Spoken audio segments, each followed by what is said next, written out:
Hello and welcome to another Ignite Press book launch live cast.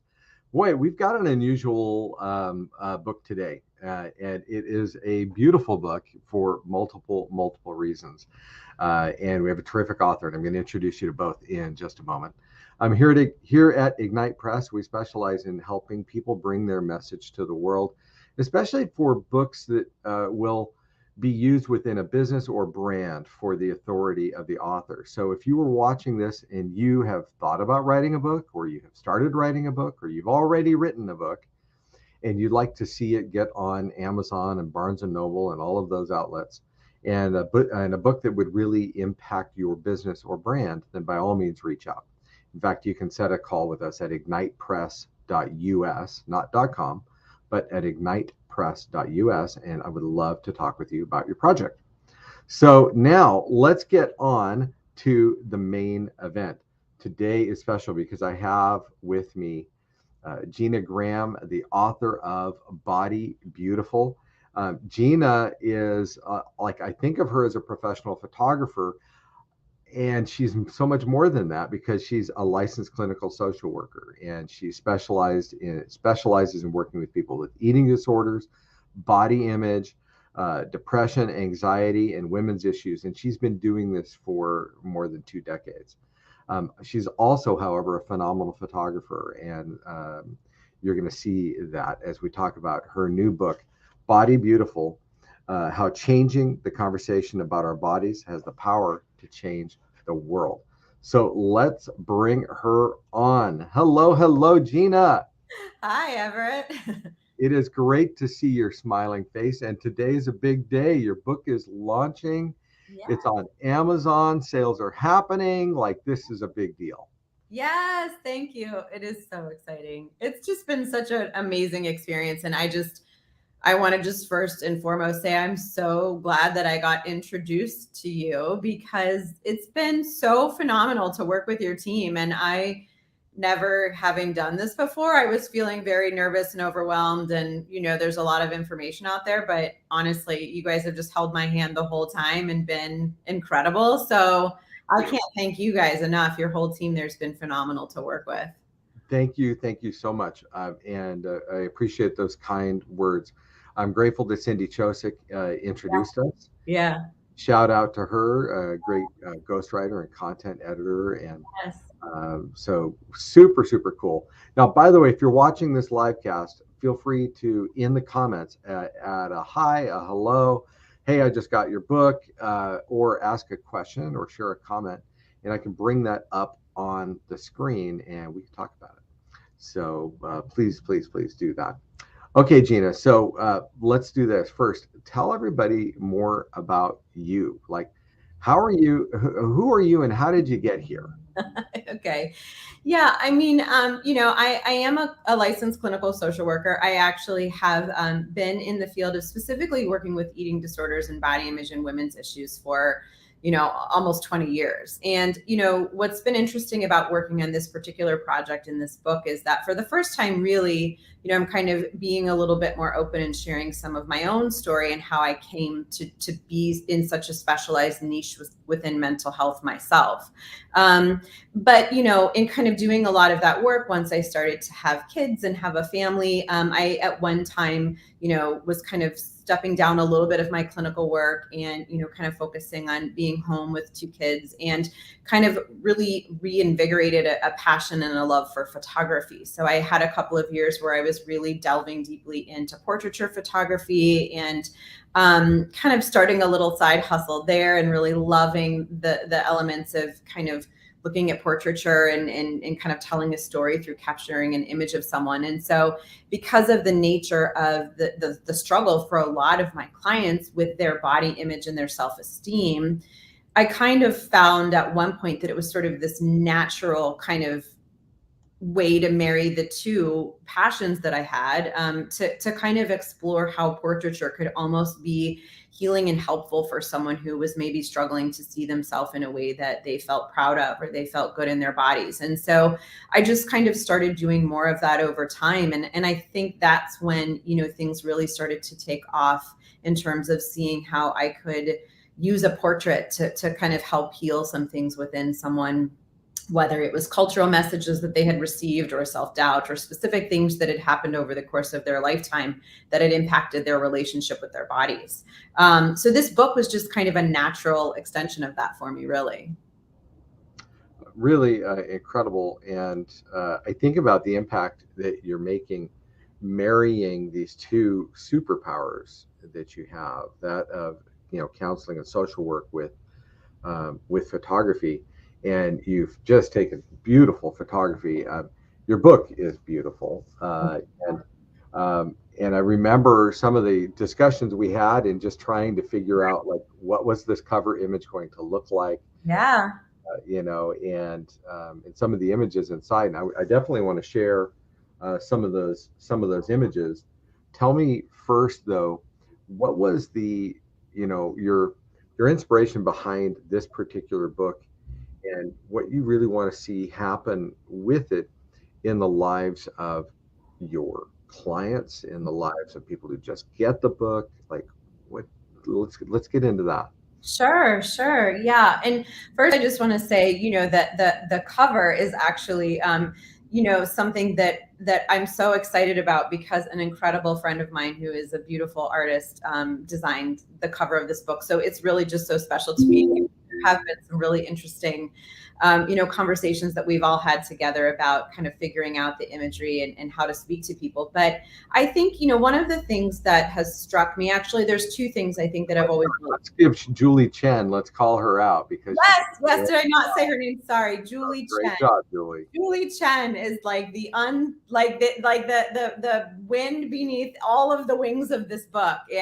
And Julie was actually the first person that I told on the planet about this book. And so huge shout out to Julie, because I told her from the get-go, as we were meeting and walking our dogs in the park one day, that I was not going to even start this project unless she agreed to design it before I even started. So thankfully she did. She's such a great friend. And she's wildly, incredibly talented. So I'm so grateful for her hard work.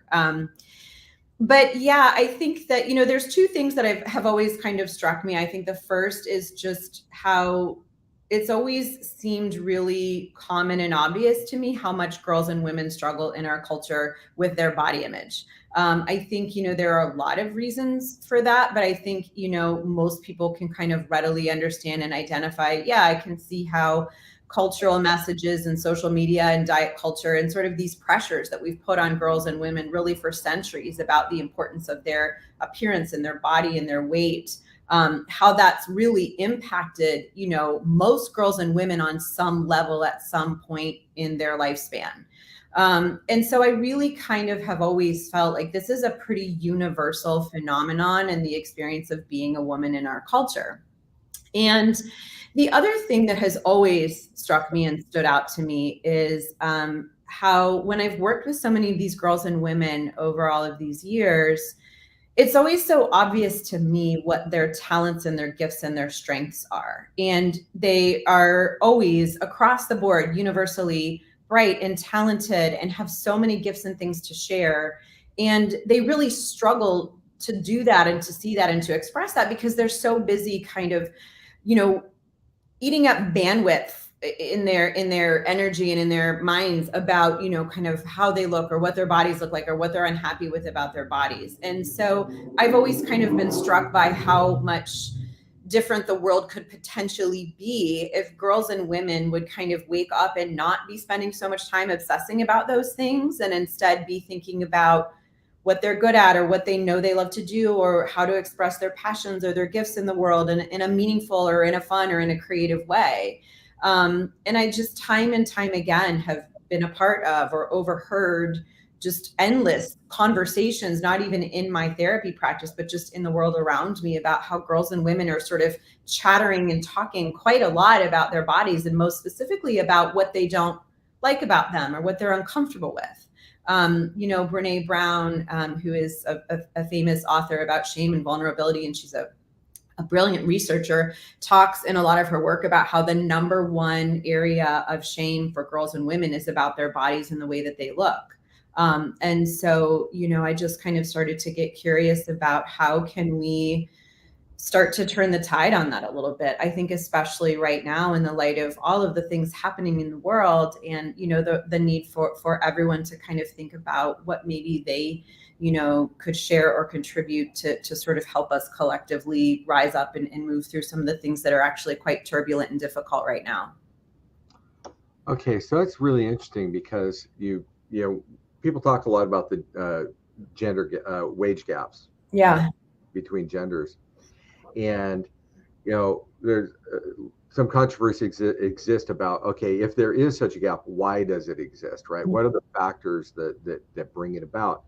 And of course it's very tempting to point to, oh, it's sexism and stuff like that, but you just made me also wonder, is some of it also because of the bandwidth issue you just described? You like, if if so much of a person's bandwidth is being consumed with talking about things they don't like about their body, or even, what about this cosmetic or this hair thing or this whatever, does that have some impact on their professional life in addition to the personal life? You talk about the body image, but just the consuming of bandwidth, and I know it's like my wife and my daughter, sometimes they'll be talking about, oh, this foundation or this whatever. Sure. And I also know that to some extent that's like a hobby. Like, sure. But it can be so much more than a hobby, right? And that's what what some of the things you deal with. I'm glad you brought up the thing about the conversations, because we were talking in our office about how in your book, you mentioned how even just overhearing people walking by, or conversations in the mall or the store or the whatever, and you hear blah blah blah, yeah, I just don't like my chicken wings or whatever, and you're like, wow, what a difference that is. And I think you posed the question, if you were overhearing guys talking, is that what they'd be talking about? Then right. You're talking about the chicken wings and whatever. So, I just crazy. You want to can we look at some of your pictures and talk? Absolutely. I'd love to do that. Yeah. Right, yeah. And I want to say too about these images and about this book, like the first thing I want to say is I never could have made this book without these incredibly brave and courageous girls and women who told me their stories and allowed me to photograph them. So I could kind of be brought to tears with gratitude for each and every woman that participated in the making of this book, because really this book is theirs and they really wrote this book. So I'm so happy to share the images, because what anyone will see in looking through the images that have been a part of the making of this book in any way is just someone who is so incredibly brave and courageous and allowing themselves to be vulnerable, which is just so special for all of us to hopefully take something away from that. Yeah. Wow. All right. So let me see how to do this best. Yeah. Because I'll just put the pictures up, and it's going to cover parts of our faces, and that's fine. Just the way it is at the moment. So this is your cover image, and absolutely stunning, and stunning the way it worked on this. I don't know how you want to do this. Do you want to talk about each picture, or what would you like? Whatever you feel is, I mean, I'm open. What I'd love to share about the cover image, I mean, first and foremost, it's really special to me, the unique individual that was chosen to be the representation of this book. It all just kind of worked out perfectly. But Ever, as you know, and maybe not a lot of people would know, there was an original image that we were kind of kicking around to be the cover image for this book. And it was, the same young woman, just shot in a little bit of a different way. And what spun out of, kind of a lot of the discussion around that for me was just how layered and complicated the issue is around women's bodies, and how complex and emotional and multifaceted it is. So we did end up reshooting the cover to make it, really, I think, accessible to everyone, and not portray, any messages that someone might take away that aren't the intended messaging of the book. And I'm actually really, really happy and thrilled with how it turned out, and I'm so excited. I love the color version of it, obviously, so I'm so glad to see the color on the front. But yeah, I'm really excited about it. Yeah, so we went with black and white in this, and which in the book, and with color on the cover, on the front cover. I'm going to show it that way. There you go. Um, and I love the contrast between it, quite honestly. And I love that. Honestly, I think that the black and white versions are very evocative. I think really cool. All right, so let's go to this one. Also wonderful. And I think one of the things that, like, you've gone out of your way in your photography and in the message of the book, right? Obviously, to get beyond the whole stereotypical Barbie doll kind of thing, right? Absolutely. In Absolutely. fact, even your author shot, I remember we talked about that, how even your author shot, most of our authors, and this is not any dig on them, but most of our authors are using their professional headshot. That's, it's their best of their best with their best makeup and lighting and hair and everything like that. And your author shot is like just real. It's just being real, and that's what I love about your photography is you are real and beautiful, and you're just highlighting people's beauty without artificially doing something. Thank you. Um, Yeah, I was recently interviewed on a podcast with another photographer, and we actually delved pretty deeply into this question around, as female photographers, to what degree do we kind of almost need to grapple with this question of how much we're sort of part of kind of the matrix, right? Of, sort of projecting this overly perfectionistic and idealized sort of way of looking at women in imagery. And what's always really struck me, and especially now with social media, is how sad it makes me that girls and women can't really kind of, get comfortable with the idea of posting a picture of themselves unless they've done some type of like filter to it, or they've added something to it or tweaked it in some way.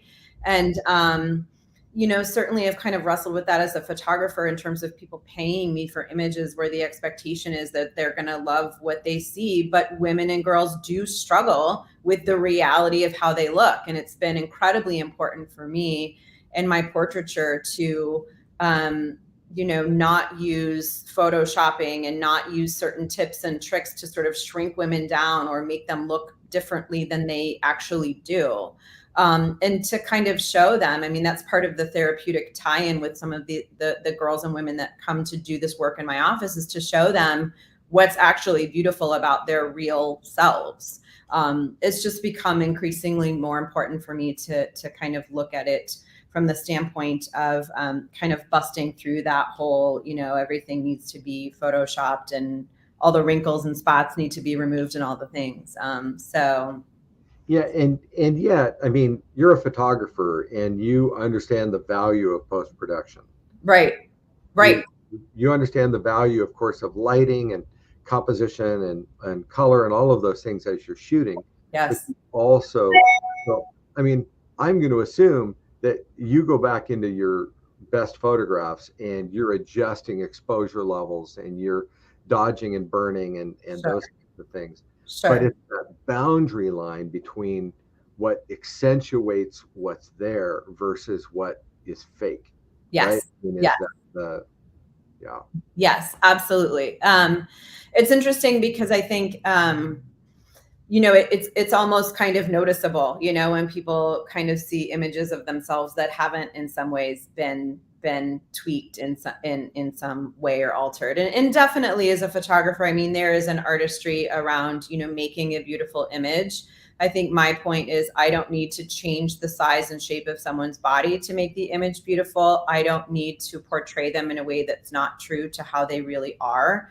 I definitely, have some things that I think more reflect my voice and my artistry as a photographer that I will do in post, but certainly anything that changes a woman's body, I just refuse to do. And then I ask anyone that I send my photos to please not further alter the image either, because I've had that happen over the years where people will take an image that I send to them and then post it and they've like totally tweaked themselves in some way that doesn't look natural and doesn't look real. And I think sort of diminishes the reality of the beauty of how they naturally are. So. Okay. Yeah. I tell you, you're just spot on. It's that whole thing of not trying to do plastic surgery through photo editing, Yeah. and that type of thing. And it's funny, you see these news articles in the last few years with these crazy examples of that, right? Where the photoshopping's resulted in, oh, this person's got an extra hand. If you look really carefully, you see there's, extra fingers over coming out over here, whatever. Yeah. And and the crazy before and after shots. Um, Yeah. I am grateful because I think it's from work, it's through work from people like you that help to make it so that it's like, that star shots aren't. You remember star shots when we were in Yeah. high school and college, right? And Yeah. people would go to the mall and there'd be the thing, and it's all super soft lens Yeah. and glowing light around you and whatever. And even now, I feel bad, like realtors have this pressure, Yeah. female realtors eh, feel this pressure to always look like they are in their, I don't know, their 30s or whatever, even when they're in their 50s, and they're using the photo from 20 years ago. And um, it's rough. The pressures must be absolutely brutal. Yeah, and I think what was really important for me too in the writing of this book, and I hope kind of comes through pretty quickly, is the fact that this book is written kind of to really address just the diversity of it. I think, once you get past a certain age, unfortunately in our culture, whether that's kind of like those early tween years, like 9, 10, 11, but once you get past a certain age, I think, the likelihood is that girls and women are going to continue to struggle with their bodies and their changing bodies through the lifespan. And I really wanted to tell that story because I think in treating eating disorders or talking about body image, it can kind of be this common myth or misconception that it's only, young, white, privileged teenage girls that struggle with body image because they're looking at too much social media. And that is just simply not true. There's pressures in cultural messages for girls and women of all ages and all races and all religions. And part of what was so important for me in kind of having the diversity represented in this book was to just tell that story as well.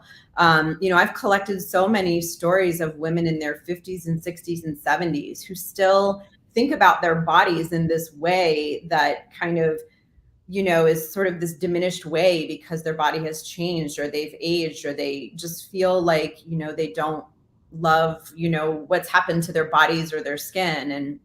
And I just think it's really important to kind of find a way for us to, try to embrace all of those things that happen as we move through the lifespan as girls and women, and to approach it with a just much more self-accepting and self-loving and just graceful way. I want to bring up a comment here. So Gerard said, your book is definitely timely in our culture. What ambitions do you have for your book to make a difference? Yeah, I love that question. Thanks, Jerry.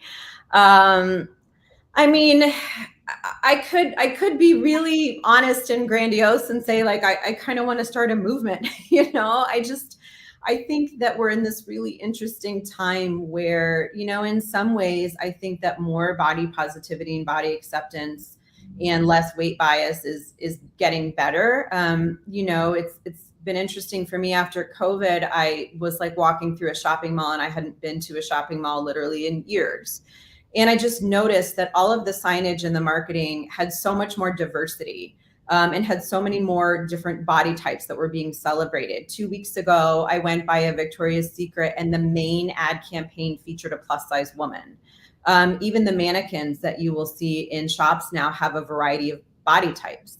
So I do think that we are starting to get somewhere with it. And social media, as often as that can be a part of the problem and can be much maligned in a lot of this, there is a lot of redeeming content about body positivity and health at every size and all of these things. But I still do think we have a ways to go, right? Like in so many things that we're kind of sitting with culturally right now, there, especially for women, I think it's sort of this idea of like, yeah, but we still have a ways to go.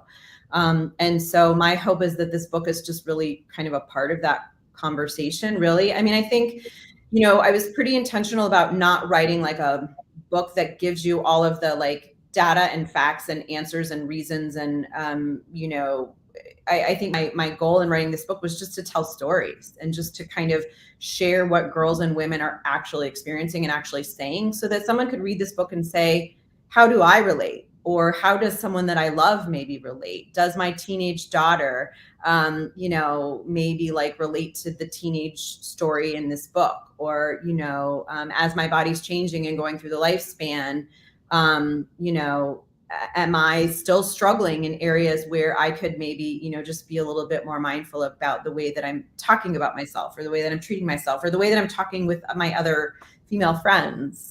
So I think the hope is in this book is just really about stimulating conversation and thought. And it would be really cool if this book can kind of bridge the gap for, mothers that have daughters that maybe are struggling in some way and they just don't know how to start those conversations because it can be so hard. Mm-hmm. I think that your subtitle to your book says it all, and that is how changing the conversation about our bodies has the power to change the world. And I applaud the goal, right? Is let's change the conversation, because I mean it needs to be, and at the same time it is great. Yes, you're right. We're seeing progress, right?